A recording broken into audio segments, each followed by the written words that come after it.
بسم اللہ الرحمن الرحیم۔ السلام علیکم پیارے دوستو، امام سیوطی رحمۃ اللہ تعالیٰ علیہ نے سورہ رحمان کو قرآن کی دلہن قرار دیا تھا۔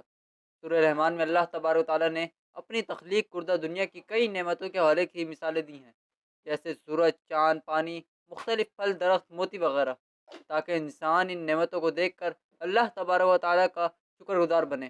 اس صورت کا نام اس عظیم ہمیشہ رہنے والی ذات کا ہے، اور اس پوری صورت میں اللہ تبارک و تعالیٰ کی پیدا کردہ نعمتوں اور اللہ تبارک و تعالیٰ کی صفات کا ذکر ہے۔ سورہ رحمان میں اللہ تبارک و تعالیٰ ان لوگوں یعنی کافروں کے ایک مسئلے کی بات کرتے ہیں، اور وہ ایک مسئلہ ہے ناشکری۔ اللہ تبارک و تعالیٰ ان کی ناشکری کی بات بار بار کرتے ہیں، اور ایک ہی سوال بار بار دہراتے ہیں کہ تم اپنے پروردگار کی کون کون سی نعمتوں کو جھٹلاؤ گے۔ جب آپ کسی ضدی انسان سے بات کر رہے ہوں تو آپ کو اپنی بات بار بار دہرانی پڑتی ہے۔ جب آپ کسی پر ناراض ہو رہے ہوں تو آپ اپنی بات بار بار دہراتے ہیں، اور یہ بار بار بات کا دہرانا اصل میں غصے کی نشانی ہے۔ اور اس سے یہ بھی پتہ چلتا ہے کہ اللہ تبارک و تعالیٰ کسی ایسے گروپ کے لوگوں سے مخاطب ہے جو انتہائی ضدی ہو گئے ہیں۔ اسی لیے اللہ تبارک و تعالیٰ بار بار اپنی بات دہراتا ہے، اور پوری صورت میں یہ آیت 31 بار دہرائی گئی ہے، جو محض ایک اتفاق نہیں ہو سکتا۔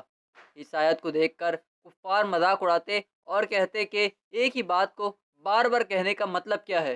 یہ تو کسی انسان نے جان بوجھ کر ایسا لکھا ہوگا۔ اس آیت کا پہلا لفظ ہے فا، جس کا مطلب ہے تو، اور نفس اعلیٰ کا مطلب ہے نعمتیں، تو نعمتوں کو ٹکرانا ناشکری ہوتی ہے، جس کا مطلب ہے کہ کسی نعمت کی ناشکری کرنا۔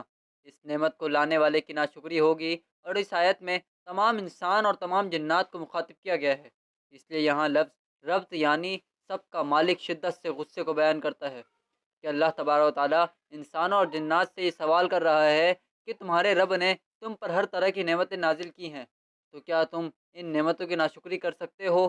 کیا یہ ممکن ہے کہ ان تمام نعمتوں کو نازل کرنے والے کو تم بھول جاؤ؟ یہ آیت 31 بار اس پوری صورت میں دہرائی گئی ہے، جس میں 8 دفعہ اللہ تبارک و تعالیٰ کی بڑائی اور عظمت اور دنیا اور آخرت کے معاملات کے بیان کے بعد ذکر ہے۔ 7 دفعہ یہ آیت جہنم کے احوال کے بیان کے ساتھ ذکر ہے، اور یہ ہم سب جانتے ہیں کہ جہنم کے 7 دروازے ہیں۔ پھر 8 دفعہ جنت کی خوبیاں بیان کرتے وقت ذکر ہے، اور یہ 8 نمبر جنت کے 8 دروازوں کے برابر ہے۔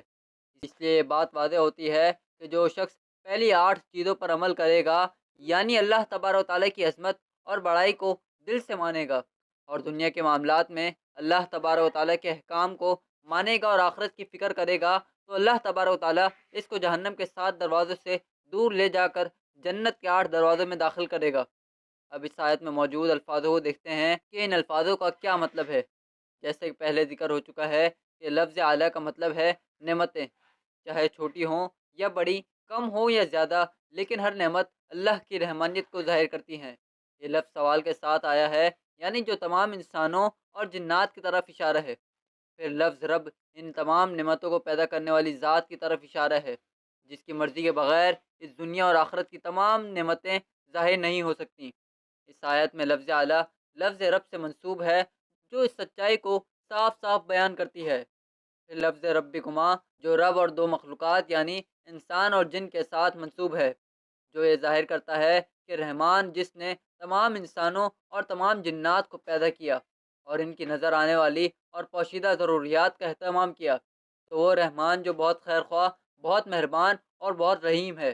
اس کی نعمتوں کی ناشکری کرنا انتہائی بڑا گناہ ہے۔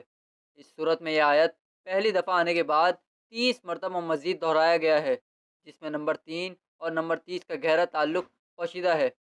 سورہ قمر میں گناہ گاروں کے لیے سزاؤں کی بات کی گئی ہے۔ جن گناہ گاروں نے اللہ تبارک و تعالیٰ کے احکامات کی خلاف ورزی کی تھی، لیکن صرف 3 آیتوں میں اللہ نے تمام نعمتوں، اللہ کے فرمان کو سمجھنے کی طرف اشارہ کیا ہے، کیونکہ اس پوری صورت میں سزاؤں کا ذکر ہے، جیسا کہ سورہ قمر کی آیت نمبر 22، 32 اور 40 میں اللہ تبارک و تعالیٰ نے ایک ہی بات دہرائی ہے، اور البتہ ہم نے تو سمجھنے کے لیے قرآن کو آسان کر دیا۔ پھر کوئی ہے کہ سمجھے، اس بات کو ذہن میں رکھے۔ سورہ الانعام میں اللہ تبارک و تعالیٰ فرماتا ہے، جو کوئی ایک نیکی کرے گا اس کے لیے 10 گنا اجر ہے، اور جو بدی کرے گا تو اسے 80 کے برابر سزا دی جائے گی، اور ان پر ظلم نہ کیا جائے گا۔